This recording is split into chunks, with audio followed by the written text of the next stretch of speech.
Everyone is part of a bigger story. It's a bigger story than you can imagine. It's a big story about a really big God. Discover the story that shows you the character of God.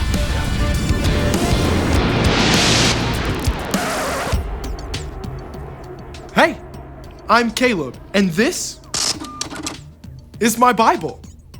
It's actually a collection of 66 different books that fit together to form God's one big story. Each author, inspired by God, wrote down the ways they saw God at work in the world. When we dig into these stories, we discover how God's plan has worked out across thousands of years. And we begin to see how He's at work in our lives too.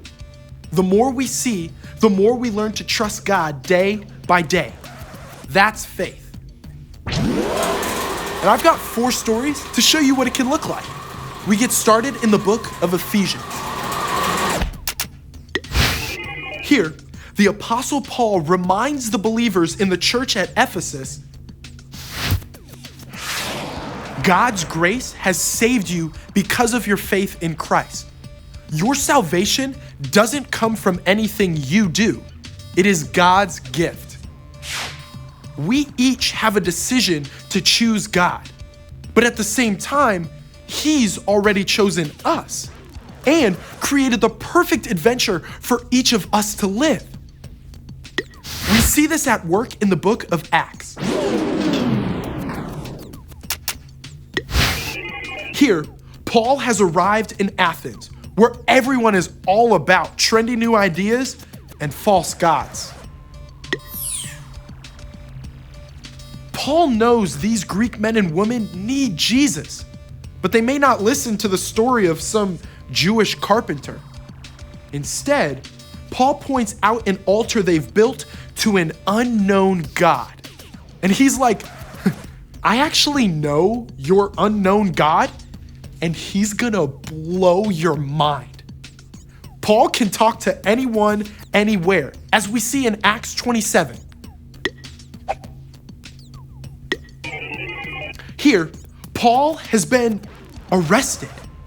He's heading for Rome under guard on board a ship. Even though winter is coming, the commander and ship's owner choose to forge ahead against Paul's advice. Sure enough, a terrible storm whips up, and everyone's sure that they're done for. That is, until God sends an angel to Paul with an emergency message. And Paul proves he is not above telling the commander, I told you so.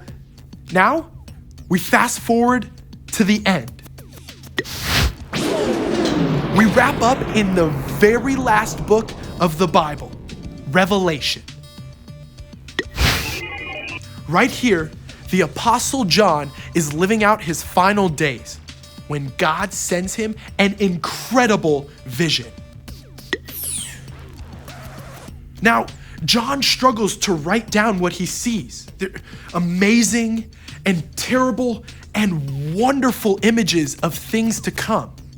But he makes it clear that for those who follow Jesus, the end of the story will be better than we can ever imagine. Now, we're living in the time between the early church and John's vision of the end. That calls for each of us to believe in what we can't see because of what we can see. It's the perfect time to live by faith. And I can't wait to see how it plays out in you and me.